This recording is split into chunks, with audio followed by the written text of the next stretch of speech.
As a key component of its mission, NIOSH is dedicated to advancing the state of knowledge and application of personal protective technologies, including air-purifying respirators, which will be referred to as respirators in this video. Various types of these respirators, such as filtering facepiece respirators and elastomeric half-mask respirators, are used to reduce personal exposure to potentially harmful aerosols. The term aerosol includes both solid and liquid airborne particles of varying size, shape, and density that are often invisible to the naked eye. Whether it's a virus or bacteria, concrete dust, or engineered nanoparticle, it's important to understand that the type of particle does not affect its ability to be filtered. A particle is a particle. This means that respirators can be used to protect workers from a wide variety of aerosols. For example, respirators can be used to protect a healthcare worker who might be exposed to tuberculosis or other airborne pathogens. To protect a construction worker from airborne particles generated by sawing concrete, or to protect a laboratory technician who handles engineered nanoparticles. All respirators selected by Respiratory Protection Program administrators must pass NIOSH's stringent certification process. NIOSH certifies respirators based on how efficiently they filter airborne particles and how resistant they are to oil.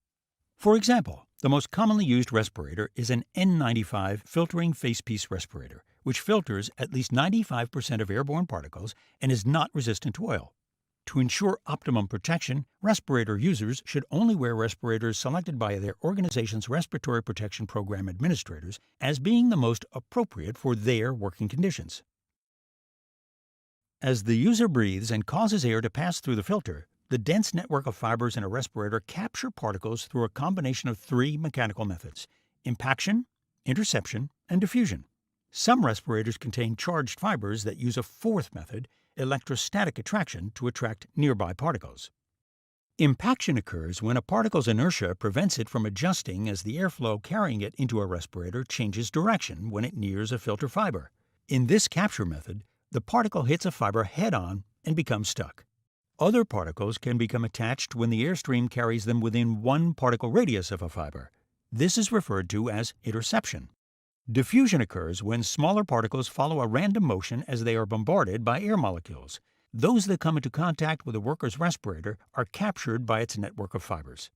With all of these capture methods, once a particle comes in contact with a filter fiber, it is removed from the airstream and strongly held to the fiber by molecular attractive forces. If the respirator contains electrostatically charged fibers, that charge will cause more particles to be captured. The method of capture is largely influenced by the characteristics of a particle, such as aerodynamic diameter, density, and charge. However, the filter's ability to capture a particle is not affected by whether that particle is a virus, concrete dust, or engineered nanoparticle. Remember, a particle is a particle. NIOSH tests respirator filters for their ability to capture particles that might be found in occupational situations.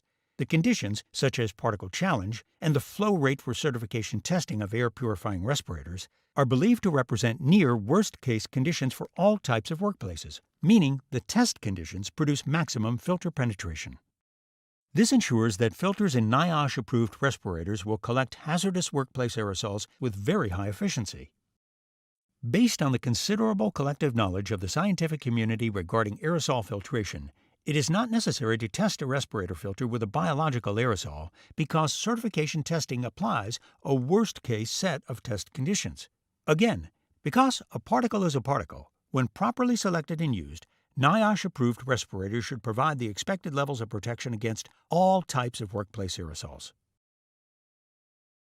This video was produced by the National Institute for Occupational Safety and Health with assistance from RTI International, an independent nonprofit research institute.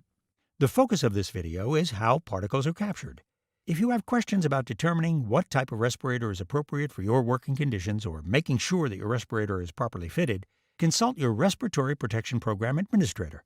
For more on this and other topics related to safer, healthier workplaces, you can also visit knowits.niosh.gov.